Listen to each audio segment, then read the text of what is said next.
L'avenir appartient à ceux qui croient à la beauté de leurs rêves, disait Eleanor Roosevelt. Et en Côte d'Ivoire, le rêve de stabilité politique semble parfois aussi fragile qu'un verre de Sansandra sur un terrain en pente. Alors, face à la possibilité de candidature d'Alassane Ouattara pour un 4e mandat, la question qui se pose est: le pays est-il prêt à tourner la page ou préfère-t-il rester coincé dans le livre de recettes de la politique du passé?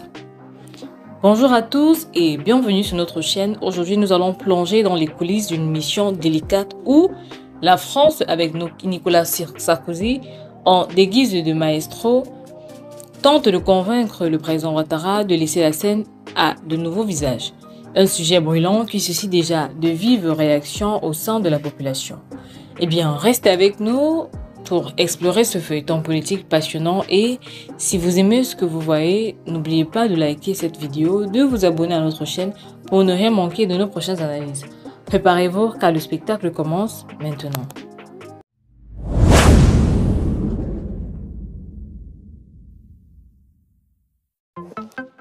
La Côte d'Ivoire, ce joyau d'Afrique de l'Ouest, est bien plus qu'un simple point sur la carte pour la France. Elle est le pilier d'une stabilité souvent précaire dans une région où les tempêtes politiques peuvent surgir à tout moment. Comme un orage de saison de pluie, on pourrait dire que la France s'est toujours souciée de ses enfants ivoiriens, mais comme dans toute famille, il arrive que les tensions surgissent. Emmanuel Macron, avec son flair politique, a donc choisi de confier à Nicolas Sarkozy la mission de tempérer les ardeurs d'Alassane Ouattara, un homme qui, comme un bon plat de foutou, sait se faire désirer et intriguer. C'est là que la magie de la diplomatie entre en jeu. Macron souhaite éviter une nouvelle crise qui pourrait bouleverser la Côte d'Ivoire comme un coup de tonnerre au milieu d'une belle journée ensoleillée. L'ancien président Nicolas Sarkozy, avec son bagage d'expérience, s'est donc vu confier la tâche délicate de jouer les entremetteurs entre Ouattara et le spectre d'une succession paisible. À la fin de son mandat, il ne serait pas surprenant d'entendre Ouattara dire « Je ne suis pas encore prêt à raccrocher les gants » et tout en réfléchissant à une belle retraite sur les plages du Tassino. Mais comment Nicolas Sarkozy peut-il convaincre un président qui a construit sa carrière politique sur des promesses de continuité et de stabilité? C'est un peu comme demander à un planteur de cacao d'abandonner son verger en fleurs pour aller cultiver des ananas. Le lien personnel entre Sarkozy et Ouattara, né dans la tourmente de la crise de 2010 à 2011, pourrait bien être la clé de cette mission. C'est un peu comme si l'on demandait à un ancien joueur de football de revenir sur le terrain pour entraîner ses anciens coéquipiers.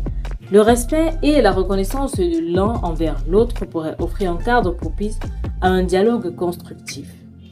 Cependant, cette situation n'est pas sans rappeler un célèbre adage ivoirien: quand le voisin a des problèmes de canne à sucre, le miel devient amer. La pression sur Ouattara, qui doit jongler entre ses ambitions personnelles et les attentes d'une génération avide de changement, est palpable. Ses soutiens politiques pourraient réagir avec une ferveur inattendue, remettant en question le rôle de Nicolas Sarkozy dans cette danse diplomatique. La nécessité d'une transition pacifique et d'un leadership renouvelé est d'une importance cruciale, non seulement pour la Côte d'Ivoire, mais aussi pour l'ensemble de la région.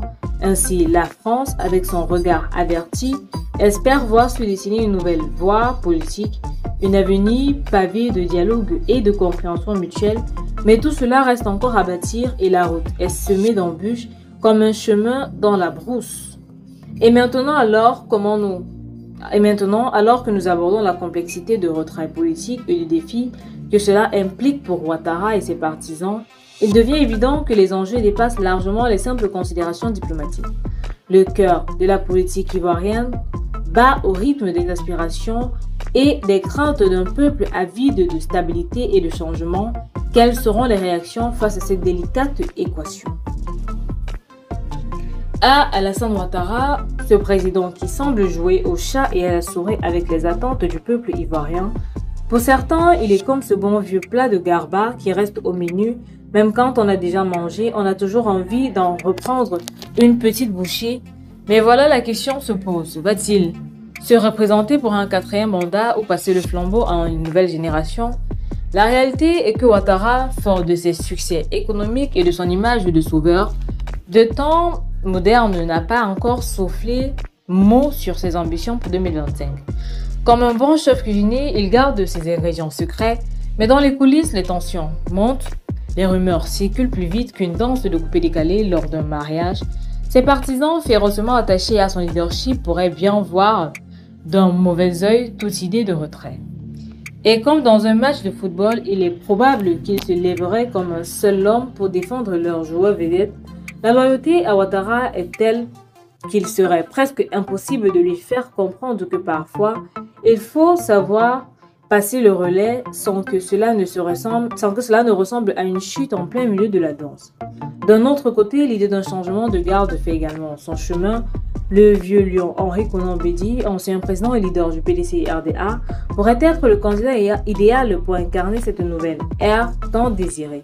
Mais attention, le choix d'un successeur ne se fait pas sans heurts.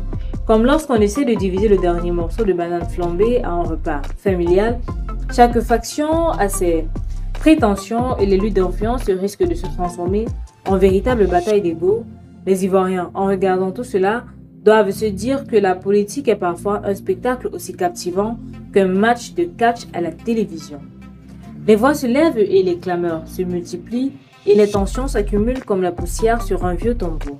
Une transition pacifique dépendra de la capacité de Ouattara à naviguer dans ces eaux troubles tout en ménageant ses partisans.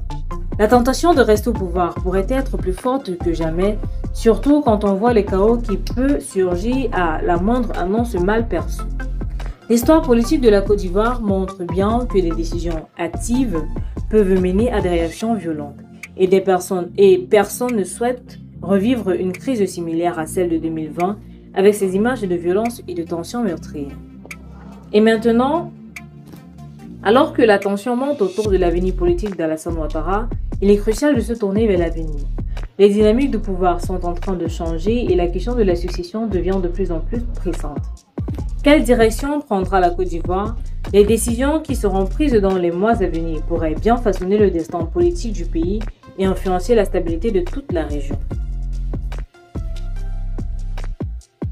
Alors, que nous réserve l'avenir pour la Côte d'Ivoire? La situation politique actuelle ressemble un peu à un champ de sorgho en période de sécheresse. Il suffit d'un souffle de vent pour que tout s'effondre. Alors que la France tente de jouer les entremetteurs avec l'aide de Nicolas Sarkozy, le président Alassane Ouattara se trouve dans une position délicate, balançant entre le désir de maintenir son pouvoir et la pression croissante d'une population qui aspire à des changements. Les enjeux sont de taille et le peuple ivoirien dans toute sa sagesse n'hésite pas à faire entendre sa voix. Comme on dit chez nous, quand le tambour sonne, les danseurs se préparent. Les Ivoiriens ont pris l'habitude de s'engager, de discuter et de revendiquer leurs droits, que ce soit sur les marchés ou sur les réseaux sociaux. La moindre étincelle pourrait raviver les tensions et faire ressurgir des vieux démons. Une déclaration imprudente, une rumeur mal placée, et voilà que la brousse se réveille avec des cris de tambour. Les acteurs politiques ivoiriens doivent donc naviguer avec prudence. La perspective d'un changement de leadership pourrait être un nouveau souffle, mais elle comporte aussi des risques qui pourraient assurer une transition douce. Le spectre d'une lutte de pouvoir intense plane tel un oiseau du mauvais augure. Les partisans de Ouattara, nostalgiques de son régime, ne laisseront pas les choses se faire sans réagir. Un petit coup d'œil au passé rappelle que les rivalités au sein des partis peuvent mener à des conflits aussi violents qu'un match de boxe dans une ruelle. Et tandis que le pays attend de voir comment cette saga va se déployer, il est clair qu'un appel au dialogue sera indispensable. Les voix du peuple, celles des jeunes, des femmes, de tous ceux qui aspirent à un changement doivent être entendus. Car à l'image d'un bon plat d'attiqué, il faut du temps pour bien mariner les ingrédients avant de servir. Les acteurs politiques devront faire preuve d'une grande sagesse et d'une écoute attentive pour éviter que la situation ne dégénère en une crise que personne ne veut. En somme, la France et la Côte d'Ivoire se trouvent à un tournant décisif.